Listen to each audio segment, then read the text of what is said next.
Hello everyone, welcome to let's study YouTube platform. हम BPSC TRE 2 का preparation कर रहे हैं, जिसमें हम विज्ञान पढ़ रहे थे। हमने कक्षा 6 का पूरा विज्ञान खत्म कर लिया है। जिस एससीईआरटी और एनसीईआरटी में जो भी पूरा चैप्टर वाइज इसको हमने देखा, ठीक है। अब इसके बाद पिछला हमने लेक्चर लिया था जो वो कक्षा 7 का पहला लेक्चर था, ठीक है। उसमें हमने 4 चैप्टर को पूरा अच्छे से कंप्लीट कर लिया था।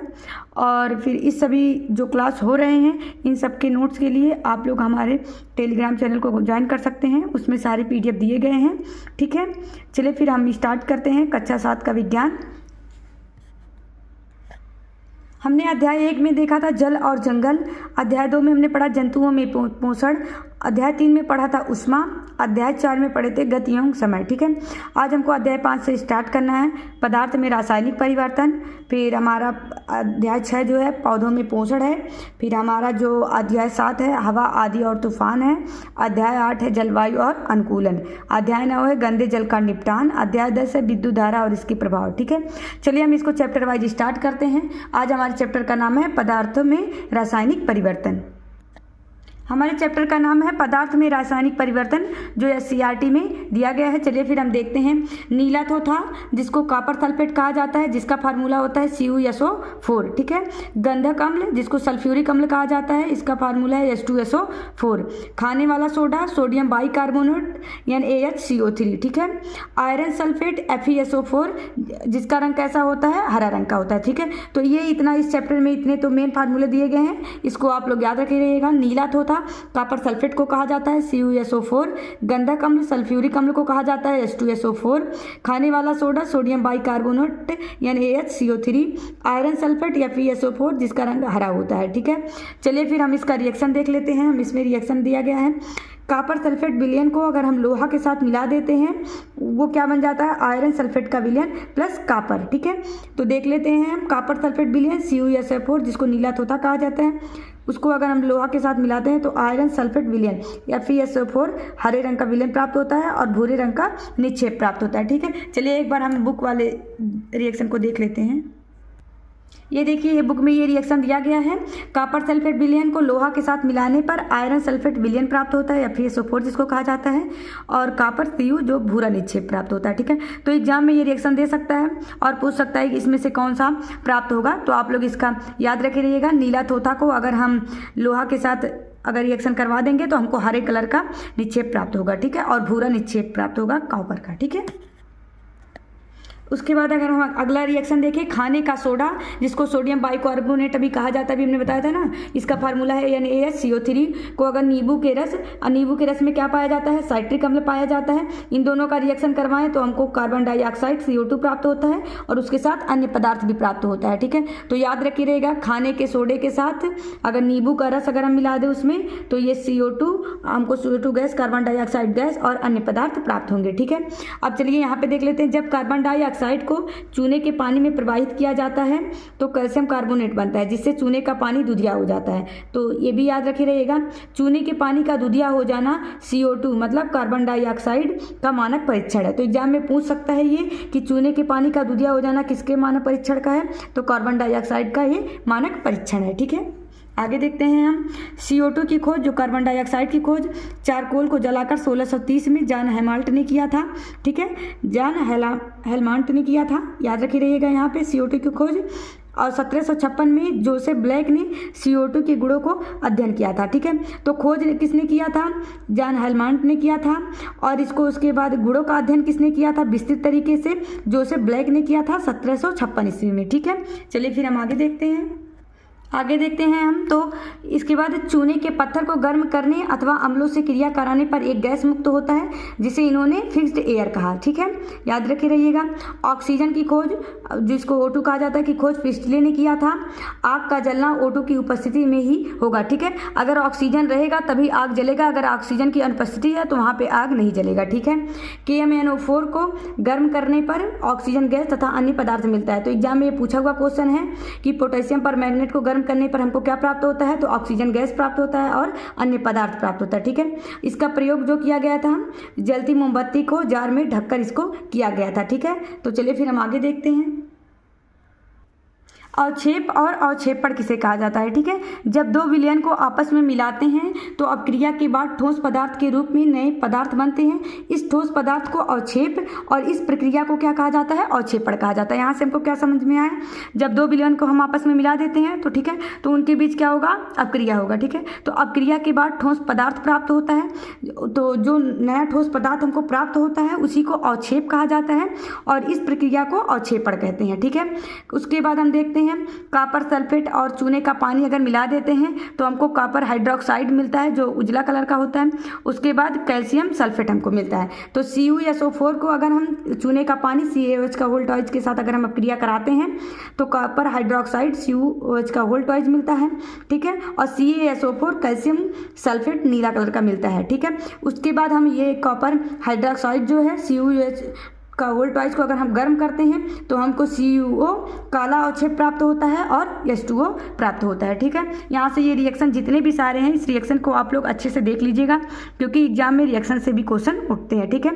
ये रिएक्शन दे देगा, उसके बाद पूछ लेगा कि अगर हम कॉपर सल्फेट को चूने के पानी के साथ अगर एक साथ मिलाते हैं इन दोनों विलयन को, ठीक है, तो हमको क्या प्राप्त होगा। तो आप लोग इसको देखे रहेंगे तो याद आ जाएगा कि कॉपर हाइड्रोक्साइड CuOH का होल टॉइज तथा CaSO4 कैल्शियम सल्फेट प्राप्त होता है, ठीक है। और जब हम CuOH के होल टॉइज को कॉपर हाइड्रोक्साइड को अगर हम गर्म करेंगे तो हमको CuO और H2O जो काला अवक्षेप हमको प्राप्त होगा, ठीक है। चलिए फिर हम इसके आगे देखते हैं। अब हम देखते हैं अगला हमारा टॉपिक दिया गया है इसमें रासायनिक परिवर्तन। वह परिवर्तन जिसमें एक अथवा एक से अधिक नए पदार्थ बनते हैं रासायनिक परिवर्तन कहलाता है। प्रत्येक नई खोज का निर्माण रासायनिक परिवर्तन से हुआ है, ठीक है। जैसे औषधि का बनाना, प्लास्टिक का बनाना, पटाखे का विस्फोट, लोहे में जंग लगना, चावल पकाना, भोजन सामग्री का बासी होना, ये सब क्या है, फल का पकना, ये सब क्या है, रासायनिक परिवर्तन, ठीक है। आप लोग को हम इसके पिछले लेक्चर में बताए थे कि रासायनिक परिवर्तन उसे कहते हैं जैसे मान लीजिए कोई रिएक्शन हो गया तो पुनः हम उसको उसी स्थिति में ना ला सके, ठीक है, तो उसको क्या कहा जाता है, रासायनिक परिवर्तन कहा जाता है। अभी हम इसके आगे भौतिक परिवर्तन भी पढ़ेंगे। तो यहाँ से आप लोग समझ लीजिए लोहे पर जंग लगने के लिए ऑक्सीजन और जल दोनों की आवश्यकता होती है। तो एग्जाम में ऐसे पूछ सकता है क्वेश्चन कि लोहे पर जंग लगने के लिए किसकी आवश्यकता होती है, तो ऑक्सीजन और जल दोनों की आवश्यकता होती है। लोहे को जंग से बचाने के लिए लोहे पर जिंक की परत, इसको यसद लेपन कहा जाता है या फिर इसी को गैल्वेनाइजेशन भी कहा जाता है, ठीक है। जो लोहे को जंग से बचाने के लिए जो उस पर लेपन किया जाता है उसी को गैल्वेनाइजेशन भी कहलाता है, ठीक है। चलिए फिर हम आगे देखते हैं। स्टेनलेस स्टील लोहे में क्या कार्बन, क्रोमियम, निकिल, मैग्नीज जैसी धातु से मिलाकर ये बनाया जाता है, इसलिए इसमें क्या होता है, जंग नहीं लगता है, ठीक है। तो एग्जाम में से पूछ सकता है कि स्टेनलेस स्टील में क्या जंग लग सकता है, तो इसमें जंग नहीं लग सकता। क्यों, क्योंकि इसमें कार्बन, क्रोमियम, निकिल, मैग्नीज जैसी धातु इससे मिलकर ये बना होता है, ठीक है। चलिए फिर हम आगे देखते हैं। भौतिक परिवर्तन को देखते हैं हम, जिसमें कोई नया पदार्थ नहीं बनता है, पुनः अपनी स्थिति में वापस आने का गुण। यहाँ से समझ सकते हैं भौतिक परिवर्तन वह होता है जिसको हम पुनः उसी स्थिति में हम वापस प्राप्त कर सकें, उसको भौतिक परिवर्तन कहते हैं। और जिसको हम पुनः उसी स्थिति में प्राप्त नहीं कर सकते हैं उसको हम रासायनिक परिवर्तन कहते हैं, ठीक है। तो हमने रासायनिक परिवर्तन में बताया था कि जैसे लोहे में जंग लगना, चावल पकना, फल पकना, अगर फल पक गया तो क्या वापस से हम उसको कच्चा कर सकते हैं, नहीं, तो क्या होगा, रासायनिक परिवर्तन होगा।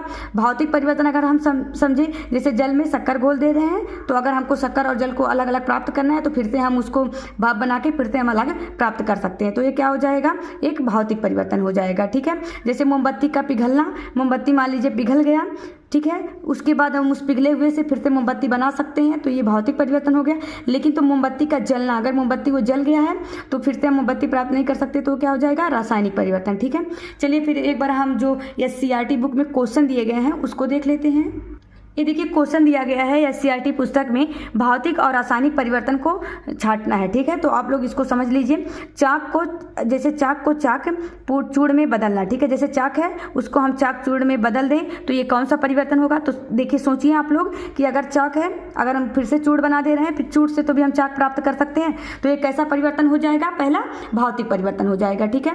मोम का पिघलना, अगर हम मोम को पिघला देते हैं फिर पिघला के फिर हम मोम बना सकते हैं, तो ये क्या हो जाएगा, भौतिक परिवर्तन परिवर्तन हो जाएगा। ठीक है, भोजन का पाचन, अगर एक बार भोजन का पाचन हो गया तो क्या उसको हम भोजन बना सकते हैं? नहीं, तो ये क्या हो जाएगा? रासायनिक परिवर्तन हो जाएगा। ठीक है, प्रकाश संश्लेषण, प्रकाश संश्लेषण से हमको क्या होता है? ऑक्सीजन गैस मिलता है, तो क्या फिर से हम उसको वापस प्राप्त कर सकते हैं? नहीं, तो ये क्या हो जाएगा? एक रासायनिक परिवर्तन। एल्यूमिनियम के टुकड़े को पीटकर उसका पतला पत्र या फाइल बनाना, तो ये भी क्या हो जाएगा? अगर मान लीजिए एल्यूमिनियम के टुकड़े को हम पीटकर उसका पतला पत्र बना दे रहे हैं, तो फिर से उसको हम गलाकर क्या बना सकते हैं? एल्यूमिनियम बना सकते हैं। ठीक है, तो ये क्या होगा? एक भौतिक परिवर्तन होगा। जल में शक्कर को घोलना, हम जल में शक्कर को घोल दे रहे हैं, इसको अलग करने के लिए फिर से हम इसको अगर गर्म करके भाप बना दें तो फिर से हमको क्या? शक्कर अलग प्राप्त हो जाएगा और भाप के द्वारा हम जल को अलग कर सकते हैं, तो ये फिर क्या हो जाएगा? भौतिक परिवर्तन। ठीक है, कोयले को जलाना, कोयले को अगर एक बार हम जला देंगे तो वह फिर नष्ट हो जाता है, तो कोयले को जलाना क्या हो जाएगा? रासायनिक परिवर्तन हो जाएगा। रवा करण द्वारा शुद्ध पदार्थ प्राप्त करना, अगर हम रवा करण कर दे रहे हैं उसके द्वारा हमको शुद्ध पदार्थ प्राप्त हो जा रहा है, तो ये क्या हो जाएगा? एक रासायनिक परिवर्तन हो जाएगा। ठीक है, चलिए फिर हम आगे देखते हैं। देखिए फिर अगला इसमें क्वेश्चन दिया गया है कि बताइए कि निम्नलिखित कथन सत्य अथवा असत्य है। ठीक है, तो अब देखिए, लकड़ी के लट्ठे को टुकड़ों में काटना एक रासायनिक परिवर्तन है। आप लोग एक बार सोचिए, अगर हम लकड़ी के लट्ठे को टुकड़ों में काट दे रहे हैं तो क्या रासायनिक परिवर्तन होगा? नहीं, तो ये क्या है? एक भौतिक परिवर्तन है, क्योंकि उसके गुण में थोड़ी ना चेंज हो रहा है। पत्तियों से खाद बनना एक भौतिक परिवर्तन है, तो अगर पत्तियों से खाद बन जा रहा है तो क्या खाद से हम पत्ती बना सकते हैं? नहीं, तो ये क्या हो जाएगा? गलत हो जाएगा, क्योंकि ये पत्तियों से खाद बनना एक रासायनिक परिवर्तन है। ठीक है, जस्ते लेपित लोहे के पाइपों में आसानी से जंग नहीं लगती है। सही, अभी हमने बताया था कि लोहे को अगर हमको जंग से बचाना है तो उसमें हम क्या करेंगे? जस्ता से उसको हम लेप लगाते हैं। ठीक है, मैग्नीशियम के फीते को मोमबत्ती की लौ के पास ले जाने पर यह चमकदार श्वेत प्रकाश के साथ जलने लगती है, तो ये सत्य है। ठीक है, मैग्नीशियम ऑक्साइड के जलीय विलयन अम्लीय होते हैं क्या? तो एक मिनट, थोड़ा सा हम स्क्रॉल कर दें हल्का सा। हाँ, देखिए क्वेश्चन क्या है? मैग्नीशियम ऑक्साइड के जलीय विलयन अम्लीय होते हैं? नहीं, तो मैग्नीशियम ऑक्साइड का जलीय विलयन क्या होता है? ये क्षारीय होता है। ठीक है, तो ये क्या हो जाएगा? ये असत्य हो जाएगा, क्योंकि मैग्नीशियम ऑक्साइड का जलीय विलयन क्षारीय होता है। ठीक है, तो यहाँ से आप लोग क्वेश्चन भी देख सकते हैं, क्योंकि इससे क्वेश्चन भी, डायरेक्ट क्वेश्चन भी, इसका जो पिछला एग्जाम हुआ था उसमें डायरेक्ट क्वेश्चन SCERT से आए हुए थे, तो हम लोग इसे क्वेश्चन भी साथ में सॉल्व करते चलेंगे। ठीक है, चलिए आगे देखते हैं।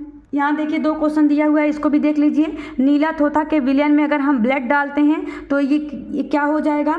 तो अभी हमने बताया था कि नीला थोथा का भी हमने बताया है कि नीला थोथा CuSO4 में अगर हम क्या मिला दें? ये लोहे को मिला दे तो ये क्या हमको प्राप्त होगा? हरे रंग का विलयन हमको प्राप्त हो जाएगा। ठीक है, लोहे के तावा को नमी युक्त वायु में रखते हैं तो क्या हो जाएगा? उस पर जंग लग जाएगा। पोटेशियम परमैंगनेट को गर्म करते हैं तो हमको क्या, अभी हमने बताया था, पोटेशियम परमैंगनेट को गर्म करने पर हमको ऑक्सीजन गैस मिलता है। ठीक है, यहाँ पे हमारा ये अध्याय खत्म होता है। चलिए हम अगला स्टार्ट करते हैं। अगले चैप्टर का नाम है अध्याय 6, पौधों में पोषण। ठीक है, पौधों में भोजन निर्माण की प्रक्रिया को प्रकाश संश्लेषण द्वारा होता है। ठीक है, अगर हम पूछे कि पौधों में भोजन निर्माण कैसे होता है तो प्रकाश संश्लेषण द्वारा होता है, जिसमें कार्बन